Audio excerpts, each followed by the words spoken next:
Hello everyone, कैसे हो आप सब। आशा है आप सब अच्छे होंगे। आज हम करेंगे पार्ट दो गोरियां मल्हार बुक का। चलिए अब हम शुरू करते हैं। दो गोरियां। पहले हम पार्ट का जो टाइटल है उसको हम अच्छे से पढ़ लेंगे। दो गोरियां का मतलब है दो चिड़िया।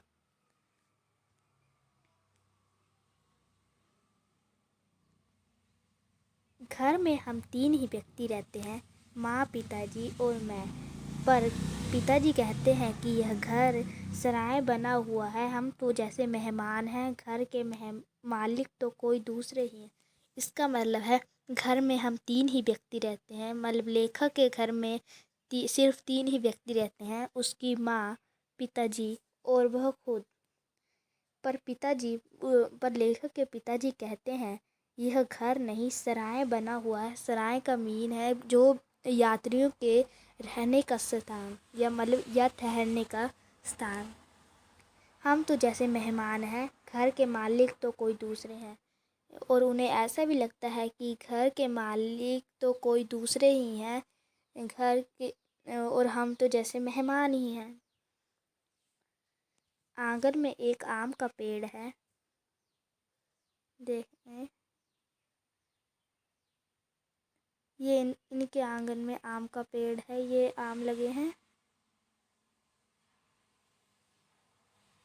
तरह तरह के पक्षी उस पर डेरा डाले रहते हैं। जो भी पक्षी पहाड़ियों घाटियों से उड़ता हुआ दिल्ली पहुंचता है, पिताजी कहते हैं वही सीधा हमारे घर पहुंच जाता है। इसका मतलब है जो भी पक्षी पहाड़ियों घाटियों से आता है, मतलब दिल्ली पहुंचता है, बहुत सीधा उनके घर में ही आता है। उन्हें ऐसा लगता है जैसे हमारे घर का पता लिखवा कर लाया हो, जैसे उनके घर का पता उन पक्षियों को किसी ने दिया हो।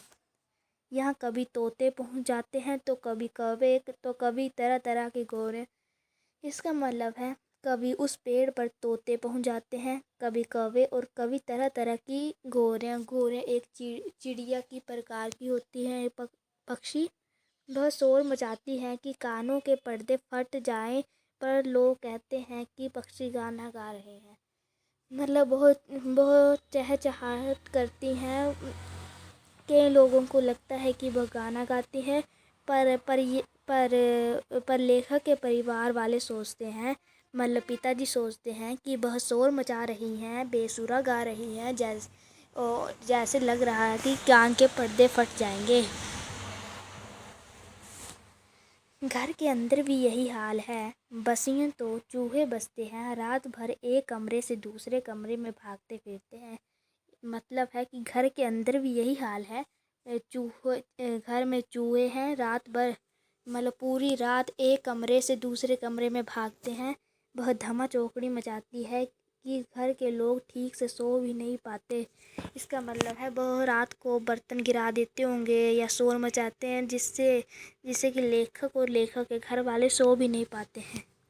बर्तन गिराते हैं, डिब्बे खुलते हैं, प्याले टूटते हैं, और एक चूहा अंगीठी के पीछे बैठना पसंद करता है। शायद बूढ़ा होगा, उसे सर्दी बहुत लगती है। इसका मतलब है बर्तन, मतलब गिलास, थालियाँ गिरती होंगी, डिब्बे खुलते होंगे, और प्याले टूटे। प्याले का मतलब है गिलास। एक चूहा अंगीठी, शायद उस टाइम सर्दियों के टाइम हो गए। एक चूहा है जो अंगीठी के पीछे बैठना पसंद करता है।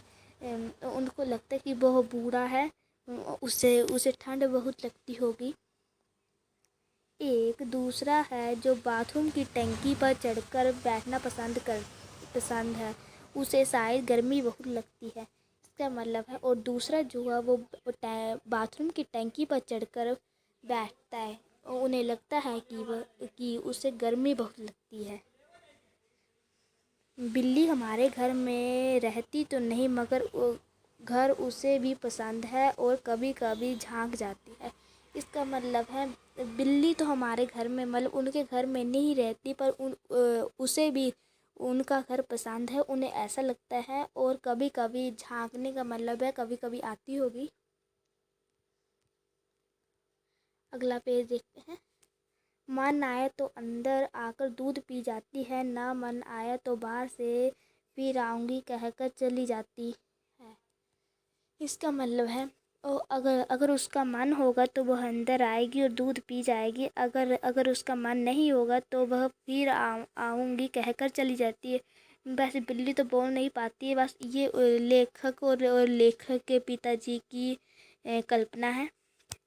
शाम पड़ते ही दोनों 2-3 चमगादड़ कमरों के आर पार पर फैलाए कसरत करते लगते हैं।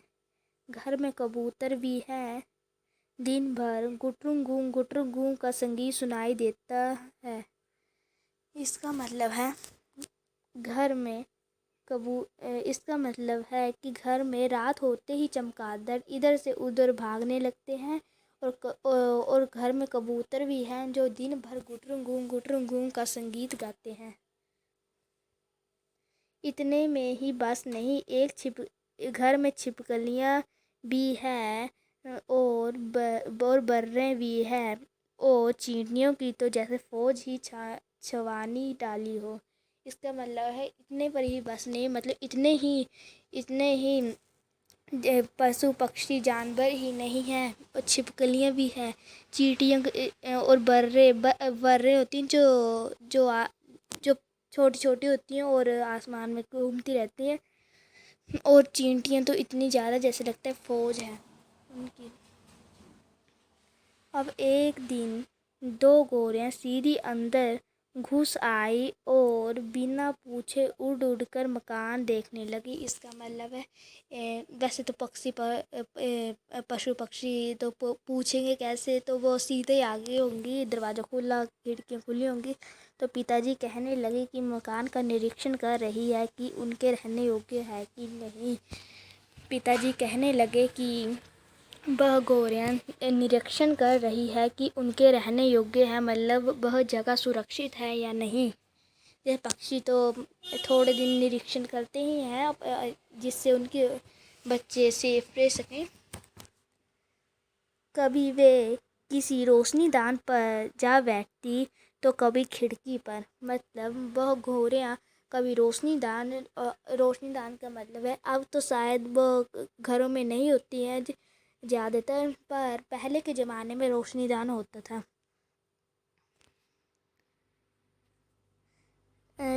तो कभी खिड़की पर, तो कभी वह खिड़की पर बैठ जाती थी, फिर जैसे आई थी वैसे ही उड़ गई। मतलब उसको मकान नहीं अच्छा लगा होगा तो वो निरीक्षण करके चली गई होगी।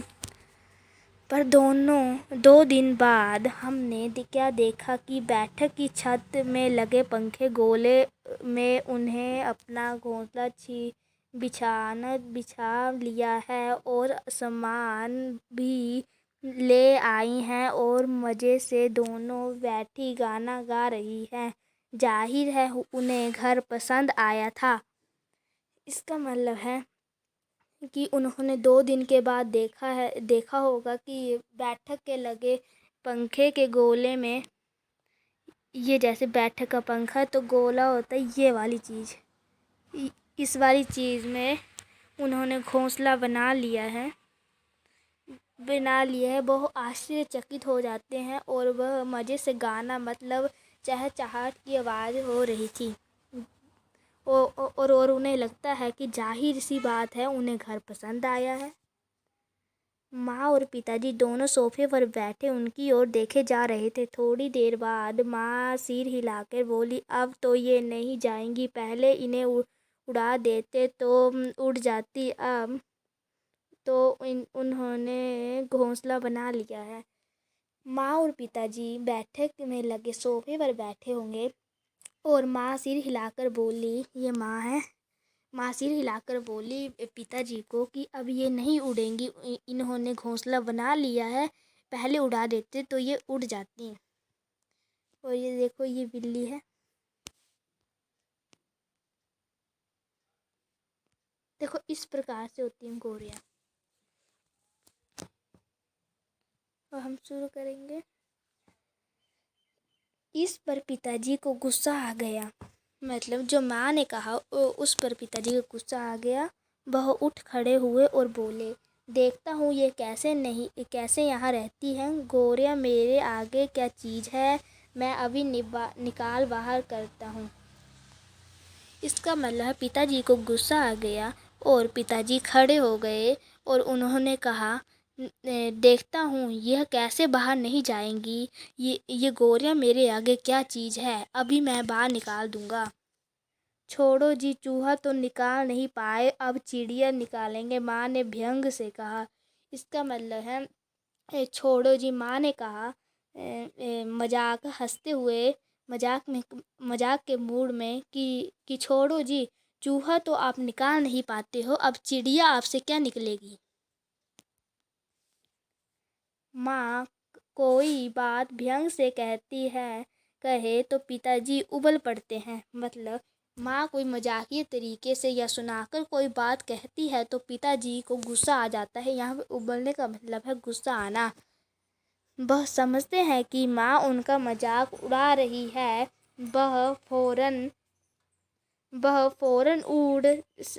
उठ खड़े हुए और पंखे के नीचे जाकर जोर से ताली बजाई और मुंह से शू शू का कहा बाहें झुलाई और खड़े खड़े कूदने लगे। इसका मतलब है वह पंखे के नीचे ताली बजाने लगे, शू शू की आवाज़ करने लगे और खड़े खड़े कूदने लगे। मतलब वह चिड़िया को भगाने के प्रयास कर रहे थे। कभी बाहें झुलाते तो कभी शू शू करते। इसका मतलब है कभी वह बाहें झुलाते थे, मतलब बाजुएं फैलाकर कूदते थे और कभी शू शू करते थे।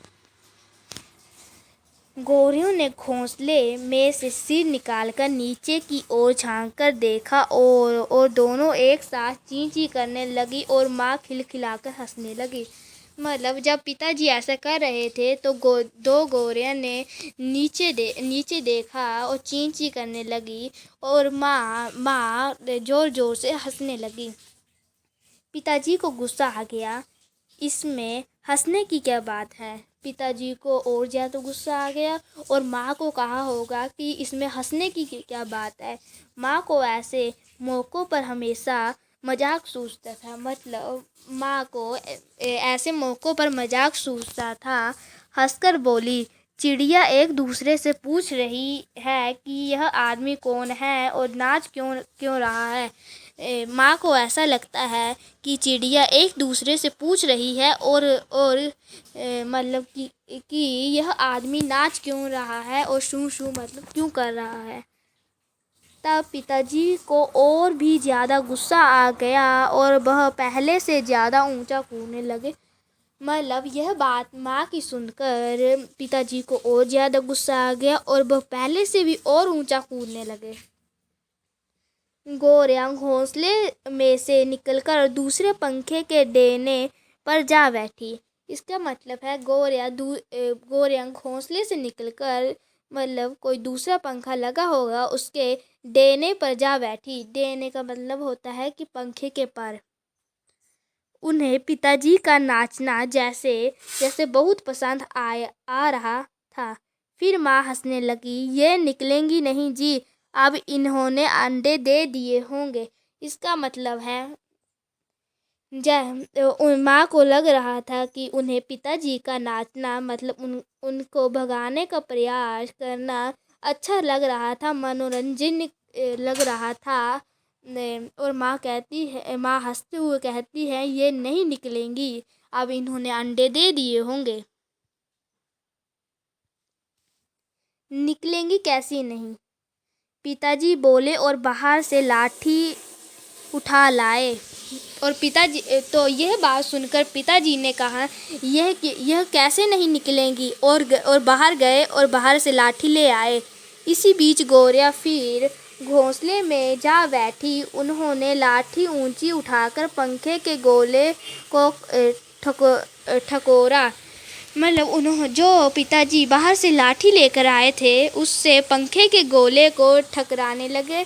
ची ची करती गौरिया उड़कर पर्दे पर जा बैठी। मतलब ची ची मतलब चहचहाते हुए गौरिया मतलब चिड़िया पर्दे के डंडे पर जा बैठी, मतलब जो पर्दा जिसमें फंसाया जाता है उस पर बैठ गई।